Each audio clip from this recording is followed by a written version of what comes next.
খোঁজা আরম্ভ করে। সাহাবারা লাশ খুঁজতে খুঁজতে এখনো দুইজনকে পাওয়া যায় না। হঠাৎ কইরা সাফা মারওয়ার উপর দিকে একটা পাহাড়, ওই পাহাড়টার নাম হলো রুমা পাহাড়।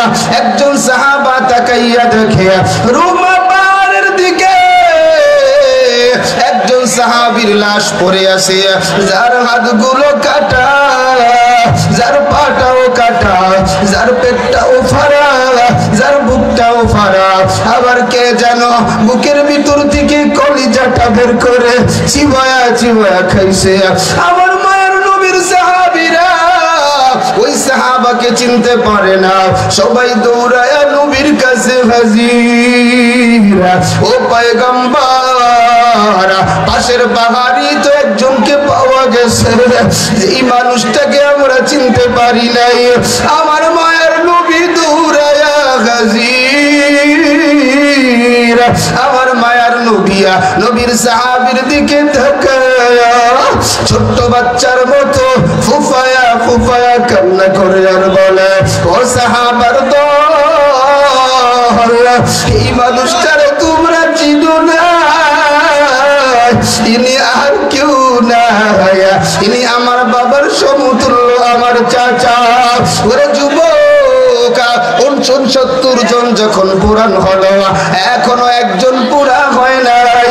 আমার মায়ের নবীর বড় চিন্তা, আমার মায়ের নবীর বড় টেনশন, আরেকজন কোথায় গেল? এমন সময় নবী তাকাইয়া দেখে উহুদের ময়দানের দিক থেকে একজন মা লাল একটা উড়না উড়ায়া উড়ায়া আমার মায়ের নবীর দিকে হাজির। আমার মায়ের নবীর ডাইকা ডাইকা বলে, ও পয়গম্বর, আমার প্রাণের স্বামীরে আপনি গোসল না করায়া আপনি আমার প্রাণের হুজুর চলে আসছে, এজন্য আর সামনে আলোচনা পারাইলাম না, ইনশাআল্লাহ।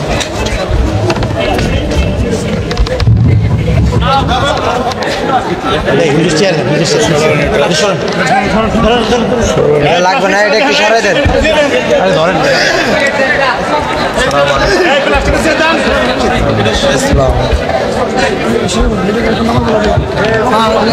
শোনো শোনো কাইচা বাড়ি শোনো দিয়া মন, শোনো শোনো কাইচা বাড়ি শোনো দিয়া মন, ভালো লাগলো আপনাদেরই মাহফিল আয়োজন, হায়রে ভালো লাগলো আজকের গো মাহফিল আয়োজন। যেরকম মারহাবা, এখনো সবাই কারা যেরকম মারহাবা। আজকের মাহফিল পেয়ে ভালো লাগে নাই? আজকের গো মাহফিলের সভাপতি ভাই হাজী আব্দুল সালাম সাহেব তাই, আরো আছে এই এলাকার মুসলমান সবাই, আরো আছে এই এলাকার মুসলমান সবাই, সবাই আমরা নবীর উম্মত জান্নাত যেতে চাই। কার কারা জান্নাত যাবেন হাত উঠান সবাই, হাত লাগান সবাই, হাত লাগান সবাই। দিন ইসলামের পথে চলবো, দিন ইসলামের পথে চলবো, আল্লাহু আকবার বলেন সবাই। এবার কোন আলহামদুলিল্লাহ, যারা কোন আলহামদুলিল্লাহ। আমাকে আপনাকে এই জায়গায় যিনি এনেছেন তিনি কে? এখানে আমি আপনি আমার আপনার কারো ক্ষমতার বলে আসতে পেরেছি? যিনি আনেন তিনি কে? কারণ এখনো দোকানপাটে মেলায় যারা আছে তাদের আমাদের মতো দুইটা পাও আছে না নাই? তাদেরকে আসার ক্ষমতা দেয় নাই যে সে কে? বাধা যে দিছে সে কে? সবাই বলেন। আমরা দোয়া করি অল্প টাইমের মধ্যে আল্লাহ পাক সকলকে হেদায়েতের নূর দিয়া ময়দানে ঢোকায় দেন, পড়ি আমিন। আরো জোরে পড়েন আমিন। এরে গাইছে বাড়ির যুবক, এ কলিজার টুকরা বোরা বাবা, পর্দার আড়ালে আমার মা, আমার মায়ার নবী জানাইয়া দেয়, যেই ময়দানে কোরআনের আলোচনা হয়, আমি নবীর হাদিস নিয়ে গবেষণা করা হয়, ওই ময়দানটা মহান আল্লাহর কাছে দামি হয়ে যায়। সাহাবায়ে কেরাম প্রশ্ন করে, নবী গো ওই ময়দানটা দামি বলে কেমন দামি? দামি, বলে ওই ময়দানটা কেমন দামি জানো?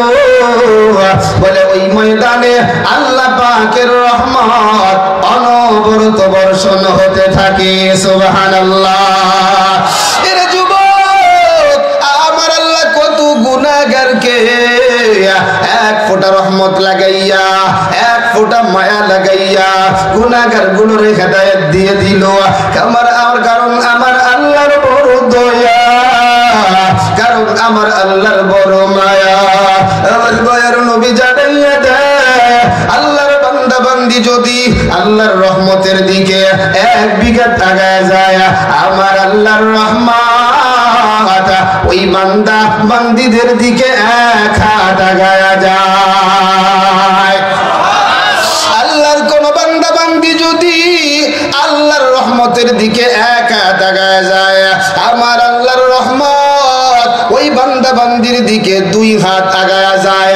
আল্লাহর কোন বান্দা বান্দি যদি আল্লাহর রহমতের দিকে হেঁটে হেঁটে যায়, আমার আল্লাহ রহমত ওই বান্দা বান্দিদের দিকে দৌড়ায়া দৌড়ায়া যায়। সুবহানাল্লাহ। এত বড় সুযোগ হাতছাড়া করতে, আরো জোরে বলেন। এবার বলেন কার গোলাম? যারা বলে নাই তারাও কার গোলাম? এখনো যারা বলে নাই তারাও কার গোলাম? যারা জবান দিয়ে বলেছেন আমরা আল্লাহর গোলাম, আল্লাহ তাদের ব্যাপারে কি বলে শোনো। ইন্নাল্লাযীনা ক্বালু রাব্বুনাল্লাহ,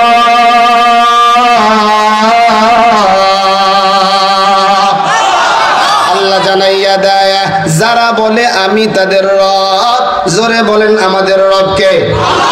যারা এখনো বলছে আমি তাদের রব, এ জিহাদিয়া তুই এই মানুষগুলারে জানাইয়া দে আমি আল্লাহ এদেরকে এক নাম্বার পুরস্কার আসমানের ফেরেশতা পাঠায়া এদেরকে আমি সহযোগিতা করি।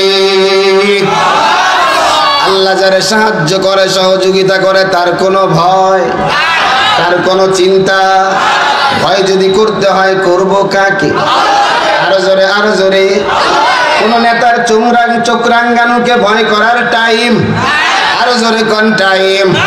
আমরা কোন নেতাকে ভয় করি না রে যুবক, কেবলমাত্র শুধুমাত্র এক আল্লাহরে ভয় করি। কথা বলো ঠিক কিনা?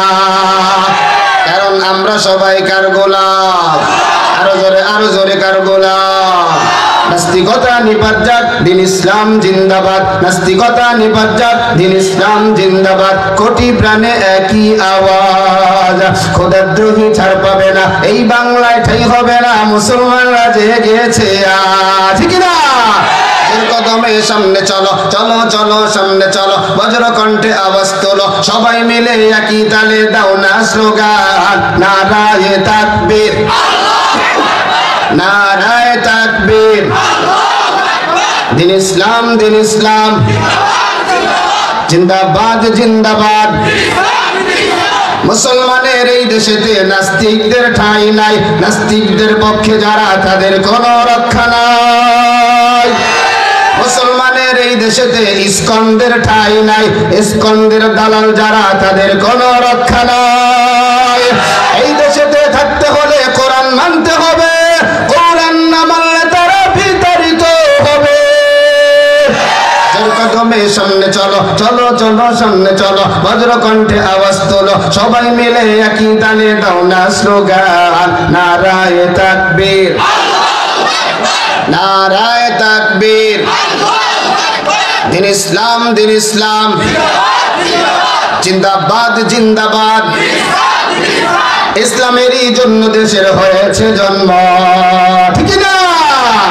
ইসলামেরই জন্য দেশের হয়েছে জন্ম। ইসলামের বিরুদ্ধে গেলে দেশ হবে ভিন্ন। ইসলামের বিরুদ্ধে যারা নিয়েছে অবস্থান, এই বাংলায় ঠাই হবে না, যাও হিন্দুস্তান। জোর কদমে সামনে চলো চলো চলো সামনে চলো, বজ্র কণ্ঠে আওয়াজ তুলো, সবাই মিলে একই তালে দাও না স্লোগান, নারায়ে তাকবীর, নারায়ে তাকবীর। দিন ইসলাম দিন ইসলাম। কোরআন আছে যেখানে, হাদিস আছে যেখানে, ওয়াজ আছে যেখানে, আমরা সবাই নবীর সেনা, আমরা সবাই নবীর সেনা, আমরা সবাই নবীর সেনা। তবে ঘুমাইছিলেন যারা, ঘুম গেছে না আছে? হ্যাঁ গেছে না আছে? আরো জোরে কোন গেছে না আছে? এই জন্য কাইচা বাড়ির যুবক, এ আশুলিয়ার বুড়া বাবা, এ আমার পর্দার আড়ালের আম্মা জানেরা, আমার আল্লাহ জানাইয়া দেয়, এরে আমার গোলাম, আমি আল্লাহ তোমার একটা থিওরিক্যাল ক্যাটালগ দিলাম, আমি আল্লাহ তোমার একটা প্র্যাকটিক্যাল ক্যাটালগ দিলাম। ক্যাটালগ দুই ধরনের, জোরে বলেন কয় প্রকার? আরো জোরে কোন? ক্যাটালগ বুঝেন তো? এই যে মোবাইল যারা কিনে, বাটন সেট হোক আর দামি সেট হোক, এর মধ্যে একটা ছোটখাটো বই থাকে, কথা কন ঠিক কিনা? এটা কি আমি আপনি বুঝি? কথা কন বুঝি? এইটার নাম হলো ক্যাটালগ। এটার নাম কি? ক্যাটালগ। একটা হলো থিওরিক্যাল আর একটা হলো প্র্যাকটিক্যাল। একটা হলো আল্লাহ সরাসরি কোরআন নাজিল করছে, আরেকটা হলো আল্লাহ আমার নবীরে দিয়ে বোঝায় দিছে কোন সময় কি দরকার, কথা কন ঠিক কিনা? তাহলে একটা মানলে হবে না, দুটা মানা লাগবে। জোরে কয় না? আরো জোরে কয় না? আল্লাহ আমার জানাইয়া দেয়, আমি আমার গোলামের জন্য দুইটা দিলাম। এরপরে আমার আল্লাহ ঘোষণা করে, ইয়া আইয়ুহাল্লাযীনা আমানু আতিউল্লাহা ওয়া আতিউর রাসূল।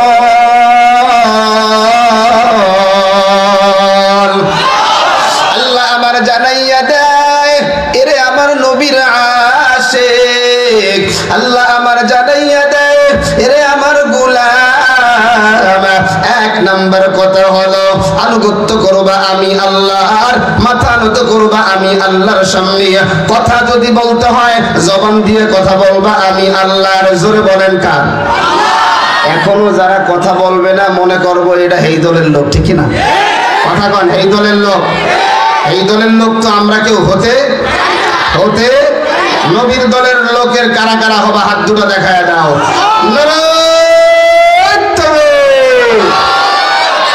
তাহলে নবীর দলের লোকদের আজকে জবান আর বন্ধ বন্ধ। এই জবান আমি চাইছিলাম না, আল্লাহ এমনি দিছে। আর জোরে কান, এমনি দিছে কিনা?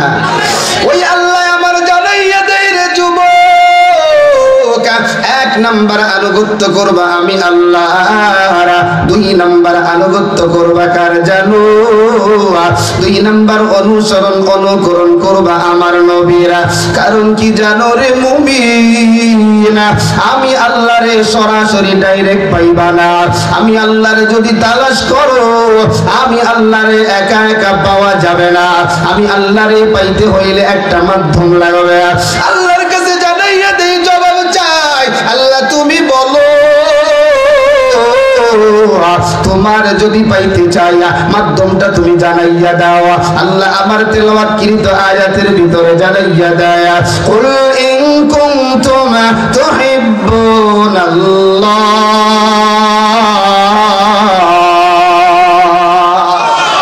আল্লাহ আমার জানাইয়া দেয়, হে নবী, কুল মানে বলো, ইন কুনতুম তুহিব্বুনাল্লাহ, তোমরা যদি আল্লাহকে ভালোবাসো।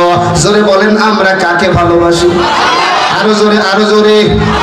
আল্লাহর আইন প্রতিষ্ঠিত করার জন্য যদি স্ত্রীকে বিধবা করতে হয়, সন্তানকে এতিম করতে হয়, মা বাবাকে সন্তান হারা করতে হয়, শরীর থেকে যদি তাজা রক্ত ঝরাইতে হয়, বুলেট যদি ধারণ করতে হয়, ফাঁসির মঞ্চে যদি যেতে হয়, জীবনটা দিয়ে যদি শহীদ হতে হয়, কারা কারা তৈয়ার?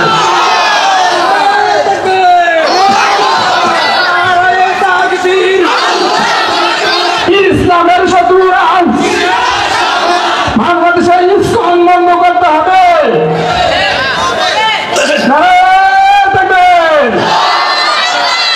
কারণ আমার আল্লাহ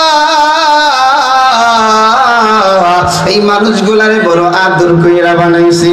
আল্লাহ আমার আসমান বানাইলেন কুন ফায়াকুন বইলা, আল্লাহ জমিন বানাইলেন কুন ফায়াকুন বইলা। বিশাল বিশাল তারকা দেখো, বিশাল বিশাল সূর্য চন্দ্র ইত্যাদি দেখো, সব আল্লাহ আমার কুন ফায়াকুন বইলা বানায়। কিন্তু তোমার মতো আমার মতো সাদা কালা মানুষগুলারে আবার আল্লাহ বানাইছে আল্লাহর নিজ হাত ব্যবহার কইরা। এরে যুবক, মানুষ যেইটা নিজের হাত দিয়া বানায় বা নিজে বানায় সেটার কদর কম না বেশি? আরো জোরে বলেন, কম না বেশি? ওই আল্লাহ আবার নবীরে জানাইয়া দেয়, আল্লাহ পয়গম্বরে বলে না, ও আমার পয়গম্বর আপনি আপনার উম্মত গুলারে জানায়া জানা, ইন কুনতুম তুহিব্বুনাল্লাহ, যদি তোমরা আল্লাহকে ভালোবাসো, ফাত্তাবিউনি, তাহলে আমি নবীর অনুসরণ করো, তাহলে আমি নবীর অনুকরণ করো। তাহলে একটা কথা বুঝতে পারলাম, নবীরে যদি ভালোবাসতে চাও আমার মায়ার নবীর অনুসারী হওয়া লাগবে, ঠিক কিনা বলো? আজকে নবীর ইজ্জত নিয়ে সিনেমিনি খেলা হয়, আজকে নবীর ইজ্জতের উপরে কলম ধরা হয়। এ মুসলমান, নাকের ভিতরে তেল দিয়া ঘরের ভিতরে ঘুমাও, তুমি নবীর খাটিয়া শেখ উম্মত না, তুমি হইলা জিলাপি খাওয়া উম্মত, ঠিক কিনা বলো? কি হবে বেঁচে থেকে, কি হবে বেঁচে থেকে অযথা বিদ্যা শিখে যদি না করতে পারি শোষণবিহীন সমাজটাকে, ঠিক কিনা বলো? কি হবে ছাত্র সেজে চুমু খেয়ে ছলদ খানা যদি হয় বিদ্যালয়টা প্রতি তাদের আড্ডাখানা? এর চেয়ে মরাই ভালো, দেশ ছেড়ে যাওয়াই ভালো, এর চেয়ে মরাই ভালো, দেশ ছেড়ে যাওয়াই ভালো। কি হবে ধোঁকা দিয়ে বিবেকটাকে, কি হবে বেঁচে থেকে অযথা বিদ্যা শিখে যদি না করতে পারি শোষণবিহীন সমাজটাকে, ঠিক না?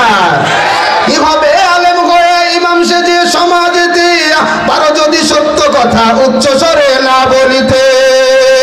চাকরির ভয় করো যদি ছেড়ে দাও ওই না গদি, চাকরির ভয় করো যদি ছেড়ে দাও ওই না গদি। কি হবে ধোঁকা দিয়ে আল্লাহকে, কি হবে বেঁচে থেকে, কি হবে বেঁচে থেকে অযথা বিদ্যা শিখে যদি না করতে পারি শোষণবিহীন সমাজটাকে? কি হবে শেষ নবীজির উম্মত বলে দাবি করে যদি ওই নবীর চেয়ার কাদিয়ানীরা দখল করে, ঠিক না? আজকে নবীর চেয়ার নিয়ে সিনেমিনি খেলা হয়, আর আমগো মুসলমান ও মার যা খাওয়ার হুজুর রাখা কামগো কি দরকার? কথা কন, কথা কন। হুজুরে একটা জেলে নেওয়ার সাথে সাথে ও উনারে কইছিলাম মসজিদে গরম কথা কইও না, উনি কইয়ে গেছে কাবার আছে না নাই? বলেন তো এটা ইমানদার না টাটকা বেঈমান? ইমানদার না টাটকা? আরে টাটকা লাগাইতে হবে, টাটকা কথা কন, ঠিক কি? কি হবে শেষ নবীজির উম্মত বলে দাবি করে যদি ওই নবীর চেয়ার নাস্তিকেরা দখল করে? নবীজির জন্য যদি রক্তের বহে নদী, নবীজির জন্য যদি রক্তের বহে নদী, তবুও হটবো না এই দাবি থেকে। মুসলমানের এক দাবিয়া, কাইচাবাড়ি যুব সমাজের এক দাবিয়া, আজকের মাহফিল থেকে একটা দাবিয়া, আগামীতে যদি বাংলার জমিনে কোন কুলাঙ্গার আমার নবীর ইজ্জতের উপরে আঘাত করে, আমার নবীর চরিত্রের উপরে কলম ধরে, ওই বেঈমানটাকে জীবন্ত ভূতে ফেলতে কারা কারা তৈয়ার? আল্লাহ সব হাতগুলো কবুল করেন, জোরে বলেন। এর যুবক আমার আল্লাহ জানাইয়া দেয়, ফাত্তাবিউনি, আমার নবীর অনুসরণ করো। এই কাইচাবাড়ির যুবক, নবীর যদি অনুসারী হয়ে যেতে পারো তাহলে আমার আল্লাহ মুহূর্তের মধ্যে দুইটা পুরস্কার দিবে। এক নাম্বার পুরস্কার আমার আল্লাহ জানাইয়া দেয়, ইউহিব্বুকুমুল্লাহ,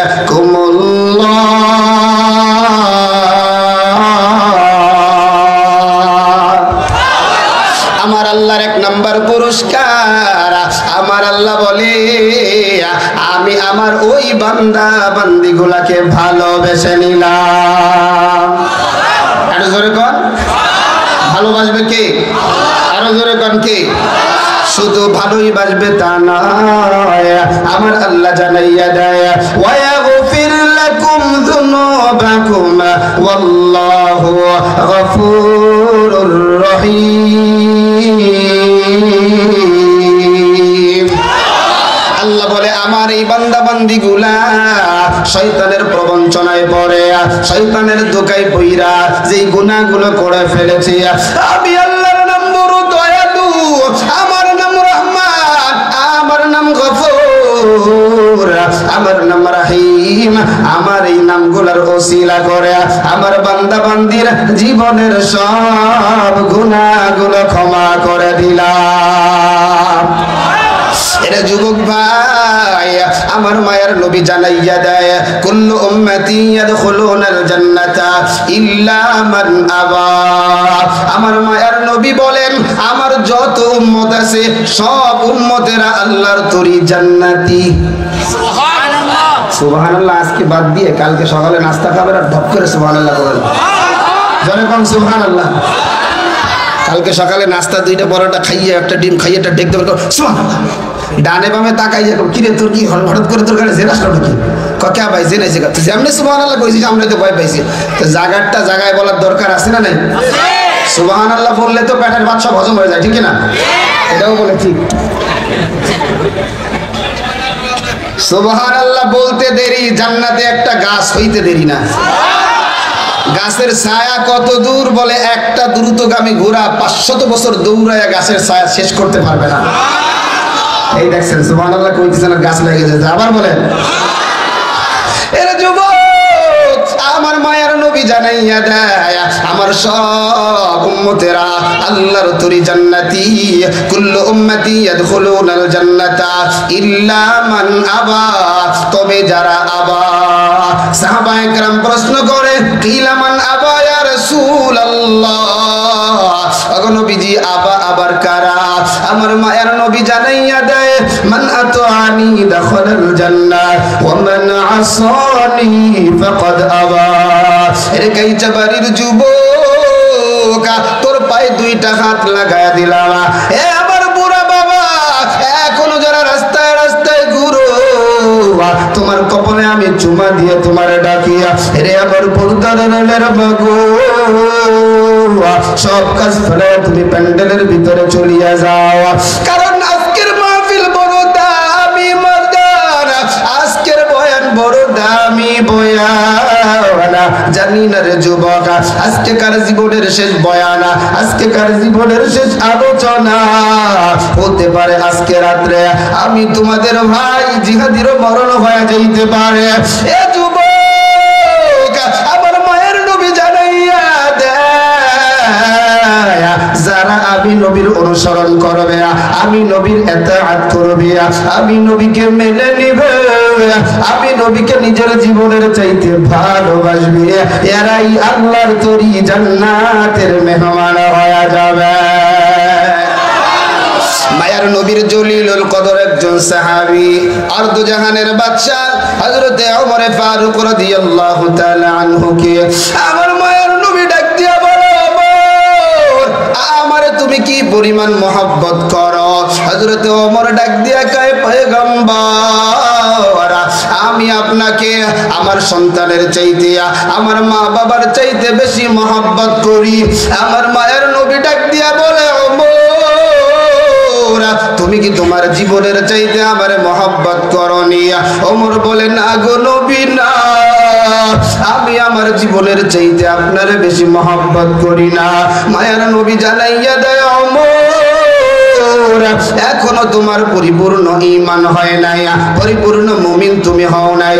ওমর নিচের দিকে তাকায়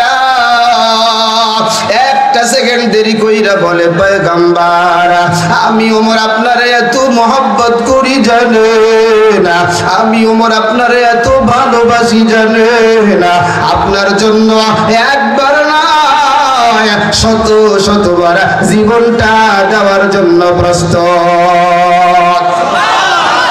এরা যুবক, নবীর আশিক হইতে চাও, নবীর অনুসারী হতে চাও, নবীর ভালোবাসনেওয়ালা হতে চাও, আমার মায়ার নবীর সাহাবীরা আমার নবীরে কি পরিমাণ ভালোবাসছে জানো? আমার মায়ার নবীর আশিক নবীর জন্য জীবন দিবে, এরপরেও নবীর চেহারায় এক ফোঁটা থুতু ফেলাবে না, নবীর জন্য জীবন দিবে, এরপরেও নবীর নামে একটা কাঠি দিবে না। আরে উহুদের ময়দানে যখন শুরু হয় যুদ্ধ, যুদ্ধের আগে আগে আমার মায়ার নবী ওই উহুদের ময়দানে সাহাবায়ে কেরাম রে নিয়ে হাজির। সব সাহাবায়ে কেরামদেরকে নিয়া উহুদের ময়দানে হাজির হইয়া আমার মায়ার নবী একটা পাহাড়ের একটা গিরিপথ আছে, ওই গিরিপথের মাথায় অল্প কিছু সাহাবারে রাইখা বলে, এ আমার সাহাবার দল শোনো,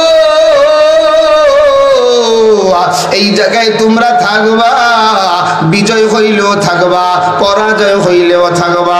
অল্প সময় বেঈমানের সাথে যুদ্ধ হয় উহুদের ময়দানে, হাজার হাজার বেঈমানের উপরে আল্লাহ পাক মুসলমানদেরকে বিজয় দান করেন। মুসলমান যখন বিজয় হয়ে যায় রে যুবক, সব সাহাবায়ে কেরাম গনিমতের মাল ঠুকায়। ওই জায়গায় গিরিপথে যে সাহাবাগুলো ছিলেন তারাও চিন্তা করলে সবাই যেহেতু মাল ঠুকায়, আমরাও তো গনিমতের মাল ঠুকাইতে পারি। এই চিন্তা করিয়া সবাই একসাথে মিলে গনিমতের মাল যখন ঠুকানো আরম্ভ করেছে, ওই বেঈমানের দলে আবু সুফিয়ান নামে নবীর একজন সাহাবী তখনও কালিমা পড়ে মুসলমান হয় নাই। আবু সুফিয়ান একজন বিচক্ষণ যোদ্ধা। আবু সুফিয়ান একটা বাহিনী নিয়া ওই যে গিরিপথ দিয়া পিছন দিক দিয়া সাহাবায়ে কেরামের উপরে অতর্কিত হামলা। উহুদের ময়দানে যখন সাহাবায়ে কেরামের উপরে আক্রমণ করি, মুহূর্তের মধ্যে সাহাবায়ে কেরাম শহীদ হয়ে জান্নাতের মেহমান হয়ে যায়, সাহাবায়ে কেরাম ছত্রভঙ্গ হয়ে যায়। ওই সময় সাহাবায়ে কেরাম এক একজন যার যার মতো পাহাড়ে উঠে যায়। আমার মায়ের নবীর সবাই খুঁজে, কারণ সব সাহাবায়ে কেরাম নবীর বড় আশিক। তাকাইয়া দেখে কোথাও নবী নাই। ওদিক দিয়া বেঈমানের দলেরা সংবাদ জানা দিছে, কদ কুতিলা মুহাম্মদ, মুহাম্মদ হত্যা হয়ে গেছে। সাহাবায়ে কেরামের ভিতরে কান্না, আমার নবী কই, নবী কই। যেই মদিনায় নবী নাই, ওই মদিনায় আমরা থাকতে চাই না। হঠাৎ কইরা তাকাইয়া দেখে আমার মায়ের নবীর মাথার টুপিটা ভেঙে একটা লোহা মায়ের নবীর মাথার খিলুর ভিতরে ঢুইকা যায়। আমার মায়ের নবীর দান মুবারক শহীদ। আমার মায়ের নবীর দাঁতগুলা ভেঙ্গা ওই জায়গা দিয়া রক্ত পড়িয়া আমার মায়ের নবী বড় দুর্বল হয়ে যায়। আমার মায়ের নবী একটা গর্তের ভিতরে পড়িয়া যায়। পুরো ময়দানে সাহাবায়ে কেরামের কান্নার আওয়াজ। আজকে আমার নবী কই, নবী কই। ওই দিক দিয়া মদিনার জমিনে সংবাদ ছড়িয়ে গেছে, আজকে উহুদের ময়দানে নবী নাই, নবী নাই। উহুদের ময়দানে নবী নাই। মদিনার ছোট্ট ছোট্ট বাচ্চাগুলোও কান্না করে, মদিনার মা বোনেরাও কান্না করে। একজন মা পাগলের মতো উহুদের ময়দানের দিকে দৌড়ায়। একজন যুবক ডাক দিয়া বলে, মা কই যাও, কই যাও। মা ডাক দিয়া বলে, উহুদের ময়দানে যাই। এমন সময় যুবক ডাক দিয়া কয়, মা গো, ওই ময়দানে তো তোমার স্বামী শহীদ হয়ে গেছে। মহিলা বলে, ইন্না লিল্লাহ। মহিলা ডাক দিয়া বলে, যুবক, স্বামী মারা গেছে, কোনো দুঃখ নাই, আগে বলো আমার মায়ার নবী কোথায়? এরে যুবক, মদিনার জমিনে আমার মায়ার নবীর একজন আশিক হযরতে হানজালা, হানজালার বাসর রাত চলতেছিল। হানজালা একটু বাহিরে যখন যায়, হানজালার কানের ভিতরে আওয়াজ, নবী নাই, নবী নাই। হানজালা চিন্তা করলো, যেই মদিনায় নবী নাই, ওই মদিনায় আমি হানজালাও থাকতে চাই না। হানজালা এবার বিবির ডাক দিয়া কয়, প্রাণের বিবি, একটু আমার পাঞ্জাবিটা দাও। হানজালার বিবি যখন পাঞ্জাবিটা দিছে, পাঞ্জাবিটা পরার পর বিবিরে ডাক দিয়া কয়, বিবি আমার তরবারিটা একটু দিয়া দাও। হানজালাকে যখন বিবি তরবারি দিছে, হানজালা এত জোরে একটা বিবি পিছন দিক দিয়া হানজালার জামাটা দইরা কয়, ও প্রাণের স্বামী কই যাও? বলে, বিবি রে, যেই মদিনায় নবী নাই ওই মদিনায় আমি হানজালা থাকতে চাই না। এমন সময় বিবি ডাক দিয়া বলে, হানজালা আপনার তো গোসল ফরজ হয়ে গেছে, আপনি একটু পানি আইনা দেই গোসলটা করে নেন। হানজালা ডাক দিয়া কয়, বিবি শোনা, তোর যদি পানি আনতে দেরি হয়, আবার যদি উহুদের ময়দানে যাইতে দেরি হয়, ওদিক দিয়ে যদি নবীর সাহাবীরা শেষ হয়ে যায়, কিয়ামতের ময়দানে আল্লাহর আদালতে আল্লাহ যদি প্রশ্ন করে, ও হানজালা বিবির মজা, বিবির মায়া, নবীর আশিক হইতে পারলি না, আমি হানজালা ওই দিন কি জবাব দিব? এ বিবি আমারে সাইরা দিয়া। এবার হানজালা একটা দৌড় দেয়, ওদিক দিয়ে আমার মায়ার নবী একটা গুহার ভিতরে পইরা আছে, সবাই খুঁজে নবী নাই। নবীর দুইজন সাহাবী, একজনের নাম হলো আবু তালহা, আর একজনের নাম হলো আবু দুজানা। এই দুইজন তাকা দেখে নবী হাবা ঘুরে দিয়া পইরা আছে। দুইজন দৌড় দিয়া গিয়া একজন নবীর পিছন দিক থেকে নবীরে জড়ায় ধরছে, আর একজন নবীর সামনের দিক থেকে হযরতে আবু তালহা জড়ায় ধরছে। নবীর সিনার সাথে আবু তালহার সিনাটা লাগানো। আবু তালহা একবার আবার নবীরে জড়ায় ধরে, আবার নবীরে ধাক্কা দিয়া ফেলায় দেয়। আমার মায়ের নবী ডাক দিয়া কয়, তালহা আজকে তোমার কি হলো? একবার আমার ধাক্কা দাও, আবার তুমি আমার জড়ায় ধরো। আবু তালহা ডাক দিয়া কয়, নবী গো, ফিদাকা আবি ওয়া উম্মি, আমার মা বাবা আপনার উপরে কুরবান হোক, আমি আপনারে কোন সময় ধাক্কা দেই জানেন? যখন আমার পিঠের ভিতরে একটা তীর এসে লাগা যায়, কারণ আমি আবু তালহার বড় ভয়। আমার পিঠতে থেকে আমার পেটটা যদি ছিদ্র হইয়া আমার মায়ের নবীর কলজার ভিতরে যদি লাগা যায়, ও গো নবী, আমার মতো একটা কেন, দুইটা কেন, হাজার হাজার আবু তালহা যদি মরিয়া যায়, আল্লাহর কোনো ক্ষতি হবে না, দ্বীনের কোনো ক্ষতি হবে না, ইসলামের কোনো ক্ষতি হবে না। আপনার জন্য আমি জীবনটা দিতে চাই। এর যুবক, এইভাবে যুদ্ধ চলতে চলতে এক পর্যায়ে যখন যুদ্ধটা শেষ হয়ে যায়, আমার মায়ের নবী তাকাইয়া দেখে আবু তালহা আমার মায়ের নবীর পাশে পড়া। সব সাহাবায়ে কেরাম আমার নবীরে বসায়। সাহাবায়ে কেরাম যখন দেখে রে যুবক নবীর মাথার ভিতরে লোহা ঢুইকা গেছে, সাহাবায়ে কেরামের আর ভালো লাগে না। আবু বকর দৌড়ে যায়, যেই নবীরে না দেখলে আমার ঘুম হারাম, যেই নবীরে না দেখলে আমার খাওয়া হারাম, ওই নবীর মাথায় আজকে লোহার টুকরা। আবু বকর টুকরাটা যখন বের করতে যায়, এমন সময় মায়ের নবীর একজন আশিক আবু উবাইদা ইবনুল জাররাহ আবু বকরের হাতটা টান দিয়া বলে, ও আবু বকর ভাই, আপনি দুনিয়ার জমিনে নবীর সবচাইতে বড় আশিক, আমার মতো গুনাহগার কেউ নাই, কেউ নাই।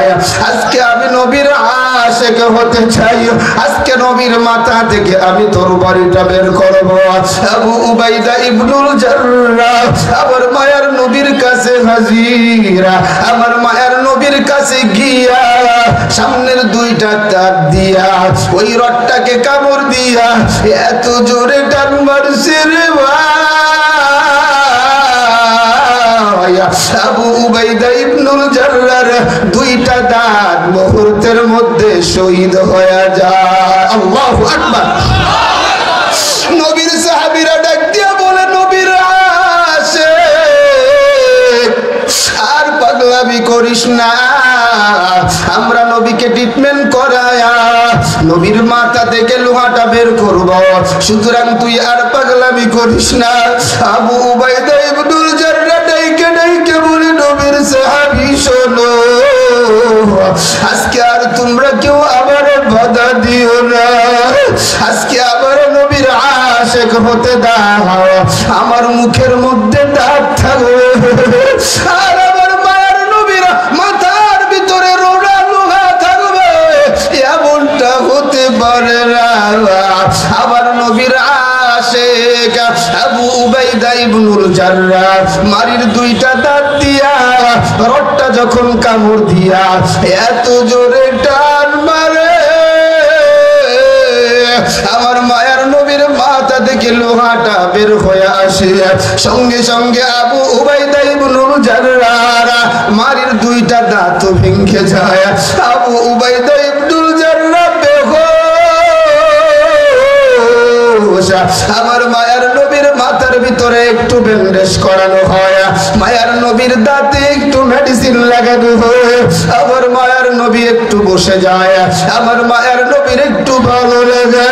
এরে নবীর আশিক, নবীর খালি মুখে মুখে ভালোবাসো, দেখো নবীর আশিকেরা কেমন কইরা ভালোবাসে। এমন সময় আবার নবী ডাকিয়া ডাকিয়া বলে, ও আমার সাহাবার দল, আমার জান্নাতি সাহাবাগুলোর লাশগুলা একত্রিত করো। একটা একটা কইরা শহীদের লাশগুলা জমা করা আরম্ভ করা হলো, একটা দুইটা তিনটা করে এরকম করে 68টা লাশ যখন জমা করা হয়, আমার মায়ের নবী ডাক দিয়ে কয়, সাহাবী শোনো, আজকে আমার আরো 2 জন সাহাবার লাশ আছে, কারণ কি জানো,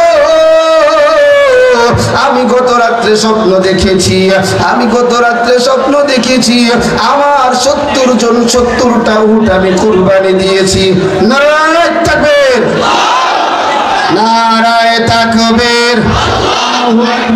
প্রধান অতিথির আগমন, কাসেমি সাহেবের আগমন, কাইচাবাড়ির পক্ষ থেকে নারায়ে তাকবীর। এরা যুবক, আমার মায়ের নবী সাহাবায়ে কেরাম রে বলে, ও আমার সাহাবার দল, এক একটা কইরা যখন 68টা লাশ উঠানো হয়, আমার মায়ের নবী ডাইকে ডাইকে বলি, আমার আইজ 2 জন সাহাবার লাশ আছে, সাহাবার লাশ সাহাবায়ে কেরামরা খোঁজা আরম্ভ করে, সাহাবার লাশ খুঁজতে খুঁজতে এখনো 2 জনকে পাওয়া যায় না। হঠাৎ কইরা সাফা মারওয়ার উপর দিকে একটা পাহাড়, ওই পাহাড়টার নাম হলো রুমা পাহাড়। একজন সাহাবা তাকাইয়া দেখে রুমা পাহাড়ের দিকে একজন সাহাবীর লাশ পড়ে আছে, যার হাতগুলো কাটা, যার পাটাও কাটা, যার পেটটাও ফাড়া, যার বুকটাও ফাড়া, আবার কে যেন বুকের ভিতর থেকে কলিজাটা বের করে চিবায়া চিবায়া খাইছে। আমার মায়ের নবীর সাহাবীরা ওই সাহাবাকে চিনতে পারে না, সবাই দৌড়ায়া নবীর কাছে হাজির। ও পয়গম্বর, পাশের পাহাড়ি তো একজনকে পাওয়া গেছে, এই মানুষটাকে আমরা চিনতে পারি নাই। আমার মায়ের নবী দৌড়ায়া হাজির। আমার মায়ার নবিয়া নবীর সাহাবীর দিকে তাকায়া ছোট্ট বাচ্চার মতো ফুফায়া ফুফায়া কান্না করে আর বলে, ও সাহাবার দল, এই মানুষটারে তোমরা চিনো না, ইনি আর কেউ না, ইনি আমার বাবার সমতুল্য, আমার চাচা।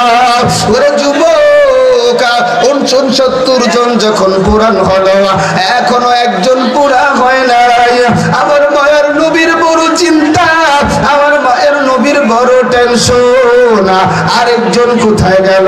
এমন সময় নবী তাকাইয়া দেখে উহুদের ময়দানের দিক থেকে একজন মা লাল একটা উড়না উড়ায়া আমার মায়ের তুমির দিকে হাসিরা আমার মায়ের নবীরে ডাইকা ডাইকা বলে, ও পয়গম্বর, আমার প্রাণের স্বামীরে আপনি গোসল না করায়া আপনি আমার প্রাণের হুজুর চলে আসছে, এজন্য আর সামনে আলোচনা বাড়াইলাম না, ইনশাআল্লাহ।